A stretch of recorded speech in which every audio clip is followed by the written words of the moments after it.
Hey, what's up, everyone? It's your boy Matthew Azable coming at you with some new album reviews. Today, I am checking out the latest album from Megan Thee Stallion with her new album, Megan. If you don't know Megan Thee Stallion, she is a Houston-based rapper and is one of the hottest rappers in the game in the past 10 years. And on this new record, she is pissed and ready to come at anyone who is not ready to go toe to toe with her. On this record, she has a few words to say to some instigators, doubters, and just overall haters that have just not liked her rise to stardom over the past years. And I think she does a great job of clapping back at people and putting people in their places with this record. And I think this album proves that if anyone thinks that she doesn't deserve the spot where she is, I think they can kind of like be pushed to the side because she's showing that she's got the bars, she's got the flow, she's got the beats and everything, and she's doing it in a nice, uniquely way that just makes her stand above the rest. And she's here to stay.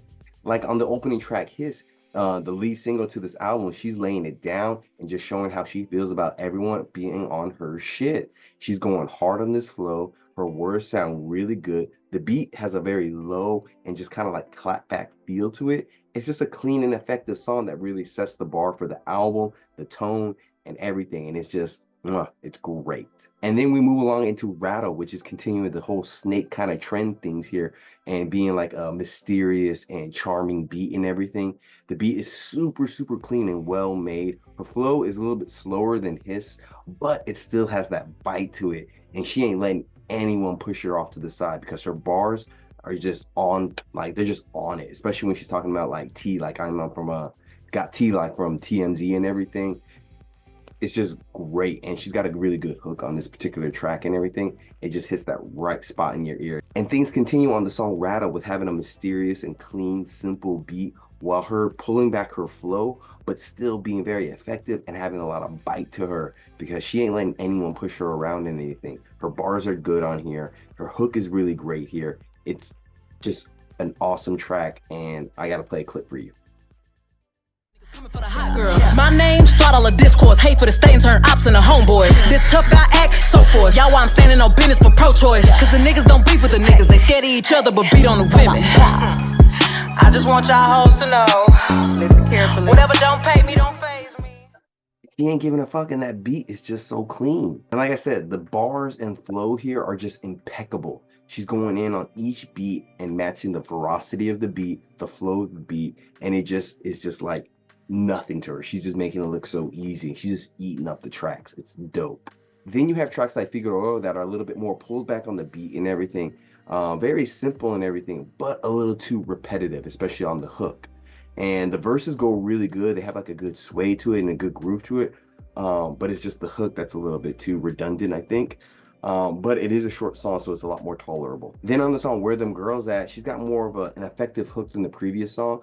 I think because she's going for more like a college slash club anthem with this song, and it sounds pretty good, especially with the hook and everything, because it sounds super familiar. I can't recall where it's from, but it's something that she's been using from another artist or something. It's very familiar, and it doesn't quite pack as much of a punch as the first couple songs and everything, but it still has that nice like good flow to it. Then on Broke His Heart, the beat is not as strong, but it has a very ambitious feel to it.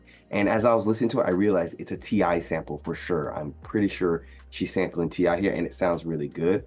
And with this beat, they really know how to build things up on it, and it sounds really great. Her lyrics kind of remind me of WAP a little bit, and it's just like a raunchy ass song that's pretty good.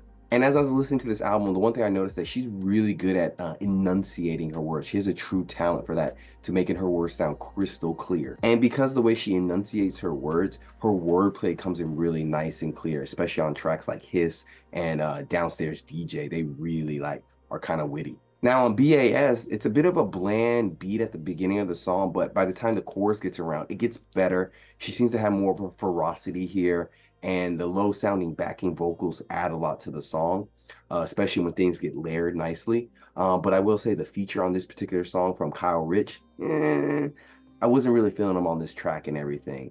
But I do love at the end of the song where they keep saying like, "We both ain't shit." or throughout the whole song, they're saying we ain't shit. And like, I just think that's a pretty good line. And I'm not surprised by it, but I'm really happy that she's doing it. I don't know if she's done it on previous albums, but this is my first time reviewing her. She's bringing in her otaku culture of like her love for anime with the higher register vocals here and a lot of anime reference that are clean. Not gonna lie, she like interlaces them pretty well throughout her flow and everything. Very good hook here and a good beat to match the style and everything.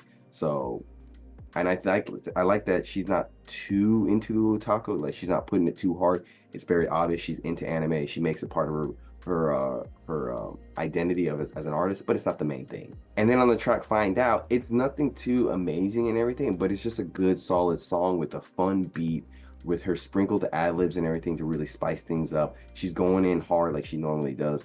Like it's not like the most craziest banging song ever, but it's just solid and she's doing a good job keeping it solid on this album. And as I noticed, the sampling on this album is very subtle. The T.I. sample earlier. On the next track, she samples Gwen Stefani a bit, and she like samples Japanese music and everything.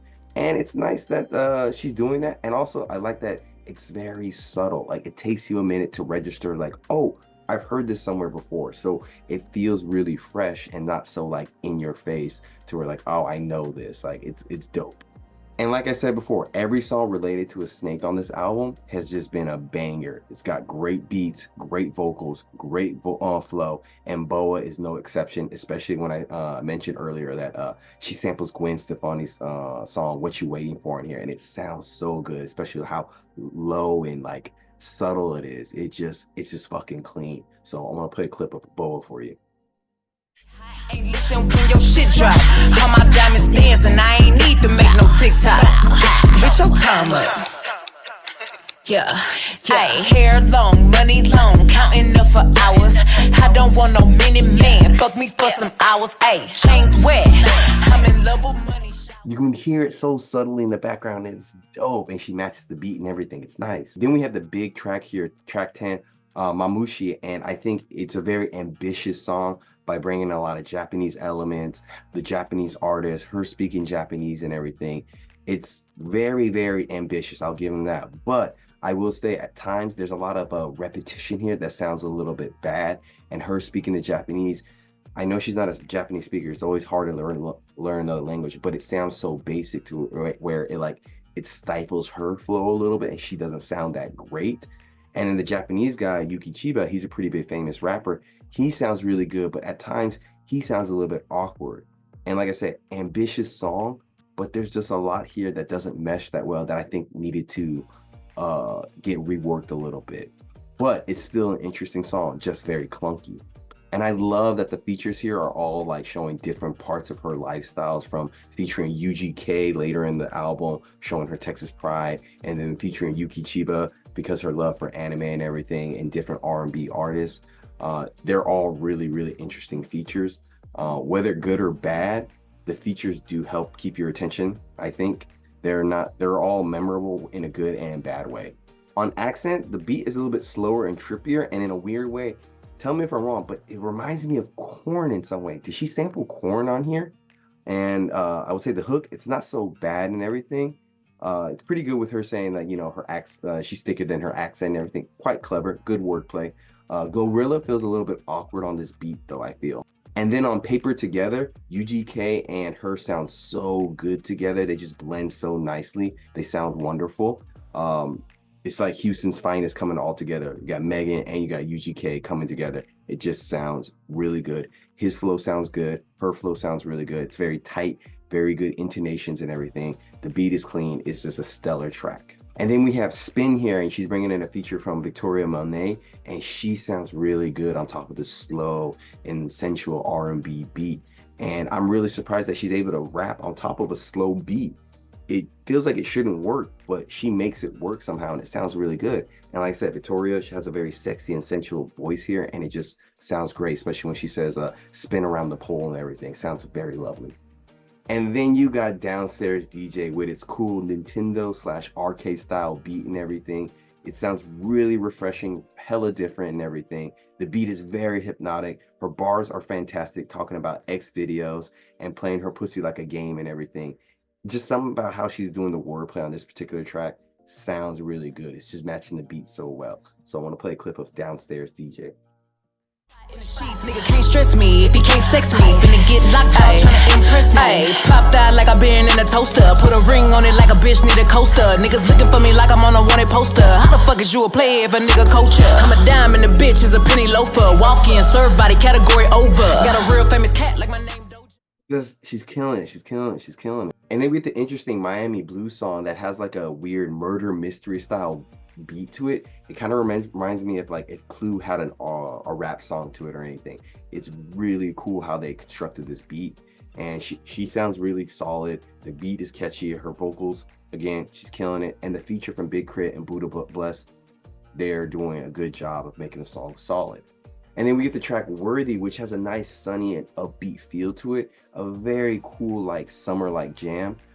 Very empowering chorus. I love the chorus. It's very empowering, but it's a bit too repetitive. But I will say the pre-chorus, great and catchy. It's wonderful. And then we get like an introspective song with Moody Girl that she's trying to tackle like her personal feelings of like feeling doubt and everything and just sadness overall. But I will say that at times it seems like the lyrics are contradicting themselves with using sadness and sex as a way to get through life and hide the pain. It's a mixed bag of like emotions and everything, and a very good subject matter. I just don't know if it was really laid out clearly enough. Maybe I'm not the smartest, but it felt like it contradicted itself a lot. But it does have a cool soft beat to it and cool backing vocals that really help to add some sadness to the song. And then the final track, Cobra here, where she's being even more introspective and has like a simple dark guitar sound to it with her just overall dark and sad lyricism here and everything. And I will say at times the synths on this song are a little bit weirdly muffled, and so it throws the song off a little bit. But this song and the past couple songs have a very nice sad and interesting topic matter that helps change things up for this album.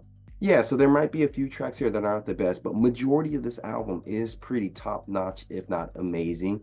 Like I said, she's not pulling her punches. She's more deadly here. She's pissed. She don't want to take shit from anyone, and it's quite obvious, and it feels really good.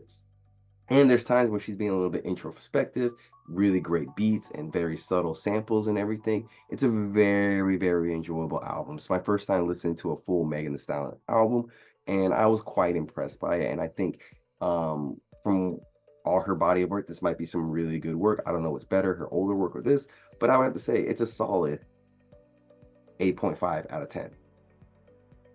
There's some bangers on here and everything, so like, subscribe, tell me what you thought about this album, and check out some other reviews I got over here. And until next time, guys, I will see you in the pit.